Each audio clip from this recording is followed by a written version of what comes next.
Black Panther takes place in the fictional African country of Wakanda, a futuristic utopia that operates under the guise of a normal plot of land as a sort of optimistic what if. Like, what would it be like if Africa wasn't pillaged for its valuable resources and was instead used to make it prosperous for its land and people?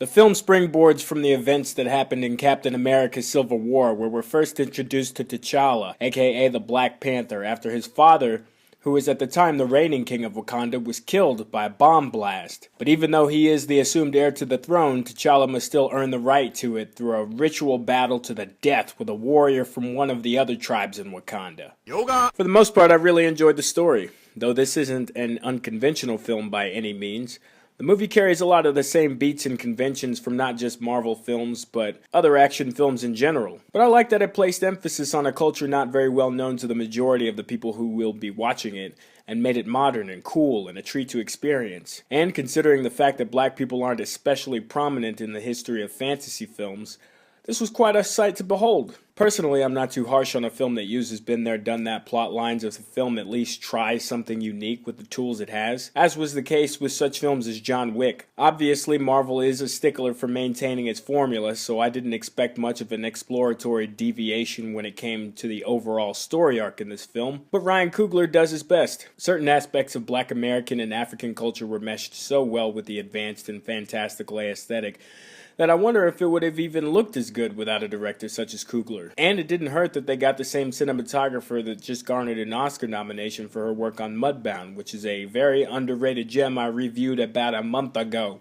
But what about the characters? Chadwick Boseman was Chadwick Boseman. He wasn't bad. He was serviceable as T'Challa, though it didn't seem like he had much to play around with dramatically, or just didn't take those opportunities. Michael B. Jordan plays the main villain, Eric Killmonger, who seeks to take the throne from T'Challa because he believes he deserves it due to certain plot points in the film. And he actually had one of the more valid villain motivations than most in the MCU. As a performance, Michael was hit or miss for me. Sometimes it felt like he was trying too hard in certain moments, while in others he seemed much more comfortable and natural. But overall, he didn't ruin the scenes he was in. Lupita Nyong'o was great, Daniel Kaluuya was great, Martin Freeman was great, as well as Andy Serkis, as always. And it was actually really cool to see him finally portray a non-computer generated character for once. My favorite characters were probably Angela Bassett as T'Challa's mother, because she just naturally elevates every scene she's in with minimal effort. And then there's a surprisingly terrific performance by Danai Gurira, who most people know as Michonne from The Walking Dead, who plays T'Challa's general out of an army of badass female bodyguards. If she's not doing really great action scenes, she's acting her ass off in every shot she was in, and I never got bored watching her. And then there was T'Challa's sister, played by Letitia Wright. I really liked her character, and I can see little girls relating to her and wanting to be her, as she's this kind of tech prodigy in the same vein as the character Q from the James Bond franchise. In fact, so much so that she's even got one of those cool gadget showcase scenes. Which brings me to my next point. I really enjoyed how, even though this was a Black Panther movie, a lot of the heavy lifting in the film is actually done by the women. And to me, they had the best scenes and some of the more interesting arcs in the entire film. Ordinarily, I tend to flinch at movies that put women at the forefront of them and then shout from the hilltops about it, because more often than not, they usually just shoehorn them in to fit an agenda and or sell more tickets.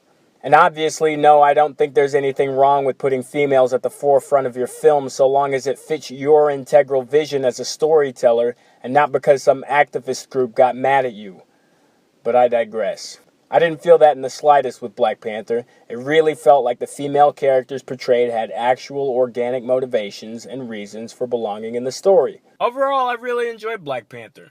In retrospect, I realize it's not a perfect movie. Like I mentioned before, certain plot points take the conventional route and can be seen a mile away, such as a typical foreshadowing trope where a character disagrees to help in a fight only to show up later with no real justification for changing his mind so quickly. And the special effects when Black Panther was fighting kind of reminded me of the Blade 2 fight scenes where he looks like Black Gumby.